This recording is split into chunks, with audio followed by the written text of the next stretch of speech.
What's going on, YouTube? It's your boy Gabos, and we back with another one. If you're old to the channel, hit the like button. If you're new to the channel, hit both of them for your boy. Subscribe is the vibe, and your boy's on the road to 4K. Humbly. Baltimore's messing up again, bro. I'm saying again like they typically mess up. They really don't. But like, how do we find ourselves in this situation?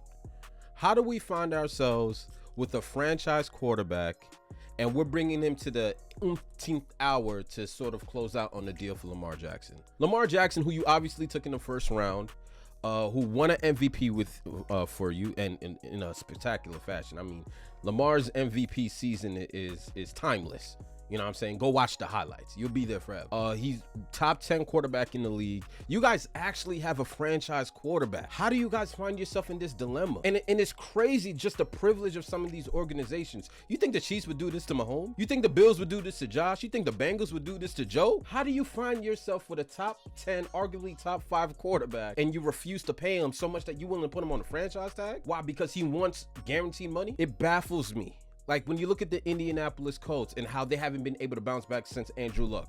Look at Houston. Look at the filth that they've been producing. You know what I'm saying? They hit on Deshaun Watson, but Deshaun Watson was such a small window. We know how bad that organization struggled without a quarterback. For you to have Lamar, half these teams will give up half their assets for a quarterback in Lamar's status, bro. I mean, Cleveland so much went on to guarantee Deshaun Watson $250 million, and he's being alleged, what, by 20 women for sexual misconduct, and they still gave him $250 guaranteed. That's how bad franchises need quarterbacks. They're willing to, you know, look the other way, for lack of a better term. You know what I'm saying? Like, because to them, it's only 25 sexual accusations. I mean, at the end of the day, they see the value in Deshaun Watson nonetheless. For you guys to have Lamar Jackson, y'all fronting like this, to put this man through this, it's just crazy. I mean, apparently, Baltimore must think they're immune to the quarterback wasteland. They must think that they're immune to that, because they went from Joe Flacco, who was a regular season quarterback, to Super Bowl champion, and then you hit on Lamar Jackson, in which you didn't even know you were getting this quality of a player from him. Even y'all didn't know y'all were getting this kind of player. And for you guys to have him, and now all of a sudden there's issues with the money. It just doesn't make any sense, bro. Y'all think y'all immune to that wasteland. Some teams, they go 10, 15, 20 years without finding a franchise quarterback. Do you see how bad the Bills sucked before they landed on Josh Allen? Come on, bro. Like, it's just crazy, bro. Like, you have the dude, just pay him. Just pay him. RC, what do you make of the decision by the Baltimore Ravens to use the non-exclusive franchise tag on Lamar Jackson? I think once we first heard Adam mention this on his podcast, I believe, it seemed like where everything was going, everything pointed to these two sides being so far away in what they considered a fair deal for each of them, that they were going to let the rest of the NFL do the negotiating for them. This is something that doesn't happen. You don't have a guy like Lamar Jackson that has won as many games as he has at the quarterback position, or that is a league MVP in only his second year, considered to be one of the best quarterbacks in all of football. Those guys don't get non-exclusive tags because you don't want them to have the opportunity to leave you. And so this says to me that this is more than just about money between these two sides, that the relationship between the Baltimore Ravens and Lamar Jackson isn't a relationship that is in a good place. And so the Baltimore Ravens believe that it is best for them to allow Lamar Jackson to seek numbers elsewhere and then have the ability to match if they want to. And here's the thing, like, who cares what your relationship is, bro? Like, you guys don't have the leverage. He's your quarterback. He's played underneath that rookie deal for the past 4 years, going on 5. It's time for him to get paid. What is this conversation about? The relationship doesn't seem to be where it needs to be. Did you not see what's going on in Dallas? Do you think Jerry Jones wanted to pay Dak $75 million guaranteed? But Jerry Jones is not going to cut his nose to spite his face. At the end of the day, he knows, like, listen, I can let this guy walk, but good luck hitting on another one in the draft. He got Dak, what, in the 3rd, 4th? You know what I'm saying? So I just personally don't get what relationship y'all talking about. Is business. At the end of the day, is he producing? You know what I'm saying? Is he performing up to expectation? Has he exceeded the expectations that you laid out ahead of him? I'm just like, what are we talking about? It just sounds like emotions, and emotions have no place in the space of business. Yeah, you hate to see this coming, and we felt that this could be the situation for the Ravens. And Damn, Earl getting old. I think RC makes a great point. Somewhere along the line, Earl in a whether minute. it was the said Earl, negotiations of all of a sudden the player being involved in the negotiations, it becomes personal when certain things are said. That might have helped with this situation as well.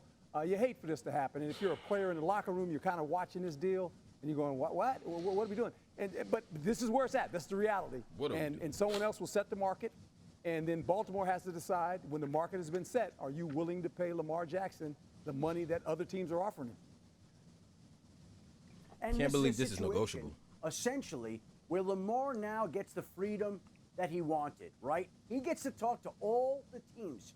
And if there is a team out there that's willing to give him a fully guaranteed contract, he now will have the option to find out. Bro, what are you talking about? Is there a team out there? Every team out there, with the exception of 5 maybe, would not hit up Lamar and give him guaranteed. Bro, Cleveland gave $250 million guaranteed to Deshaun Watson with all that baggage. A kid with a clean resume as clean as Lamar, you don't think they're going to offer him $300 million for his upside? Man, Baltimore, like, listen, like, at the end of the day, I get the franchise tag, the non-exclusive. That means any team that offers him a deal, Baltimore can match it and still keep it. But listen, if you wanted to keep Lamar, you wouldn't have let it get to this point. You know a team is going to outbid you. You know a team, it's the old Godfather rule. Give him an offer he cannot refuse. You understand what I'm saying? They're going to send so many dollars at Lamar Jackson. It's over. He's probably going to earn stock in that franchise, bro. Ago, we saw Deshaun Baltimore's not Watson competing with step that. out and be courted with everything going on in his life by the New Orleans Saints, the Atlanta Falcons, the Carolina Panthers, the Cleveland Browns. Well, Lamar Jackson now gets to go out and talk to whichever teams want to structure an offer sheet. Baltimore thought this through. Baltimore knows that it will, first of all, have the chance to sign and match any offer sheet that he signs. That's number one. Number two, I think they probably have an idea of what he may or may not get on the open market. So they don't just all of a sudden wait for the deadline and randomly and blindly put on the non-exclusive tag. The market now is the mediator here to determine exactly what Lamar Jackson is worth. He believes he's worth a fully guaranteed deal. He now has the ability to step into the market to see what the market will dictate. If there's a team out there that's going to give him a 4 or 5 year deal, fully guaranteed, north of $50 million a year, then he wins big time. And if not, then Baltimore's point will be proven. But the market will determine that right now. Well, let's be clear. The NFLPA, I was part of the executive committee. They've sued the NFL for collusion before, and that was in the uncapped year. And if you believe that all these teams and executives and owners aren't upset with the deal that Deshaun Watson got in Cleveland, then you've absolutely lost your mind. And when Adam says raise the bar that so high, the team or that Baltimore has an idea of what the market can be, we know the combine is less about those dudes on the field and more about the conversations going on between traders and between free agents and having those conversations. And if you don't think that collusion is a part of this league and the league understands that we don't want to continue giving these guaranteed deals out, then you're absolutely out of your mind. And so for Lamar Jackson to hit the open market like this, I believe the Baltimore Ravens think that there is a strong possibility he will not get that fully guaranteed contract. It almost feels like go ahead, go out on them streets and see how hot those streets aren't for you, Lamar Jackson, and then come running back to us. Well, RC makes a great point, and I was in the league before RC. I'm going to date myself, but this has always been the posture of owners in the National Football League.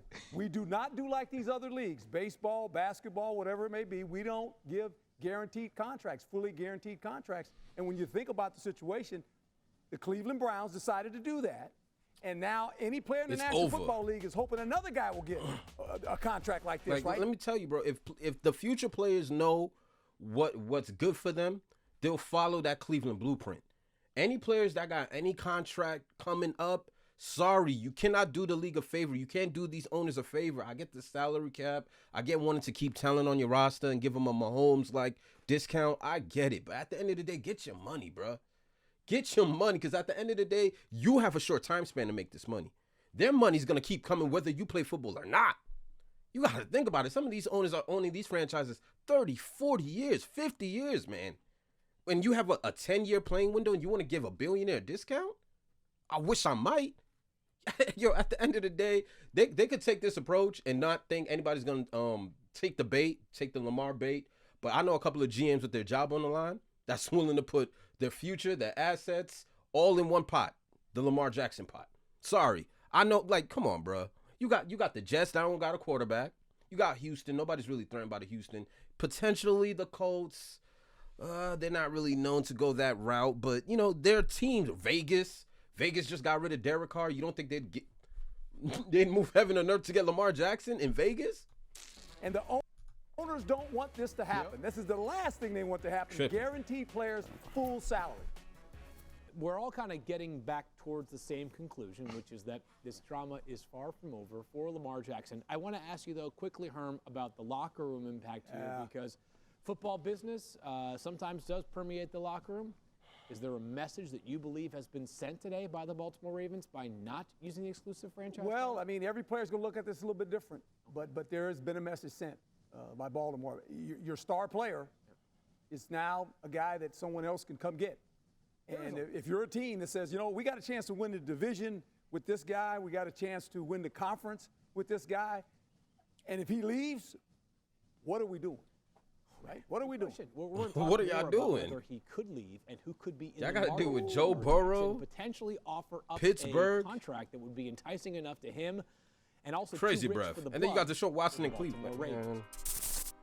Thank you for watching. Like I'm saying, bro, you got to deal with Joe Burrow, Deshaun Watson, and whatever's left of Pittsburgh and Mike Tomlin. You know he going to coach into a 500 record.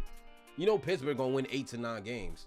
And your strongest asset, your biggest weapon, your biggest threat, the whole franchise revolves around Lamar. The whole offense revolves around Lamar. There's speculation why receivers don't want to go to Baltimore because the offense you run for Lamar. You willing to let Lamar walk? And what are you guys left with? Like, I just don't get it, man. Like, maybe these guys think that they could just hit in the draft and Lamar's expendable. You could just replace an MVP that's still in his prime. Maybe they know something I don't know. But I know Lamar's him, so, like, I don't know. Like, Lamar, pull up to New England. We need you. You know what I'm saying? I'll get rid of Matt Jones in a heartbeat. Appreciate you guys for tuning in. I rock with you if you rock with me. Remember, subscribe is the vibe. Your boy's on the road to 4K. Humbly. Catch you guys in the next video. They be tripping out here, man. Like, send Lamar to New England.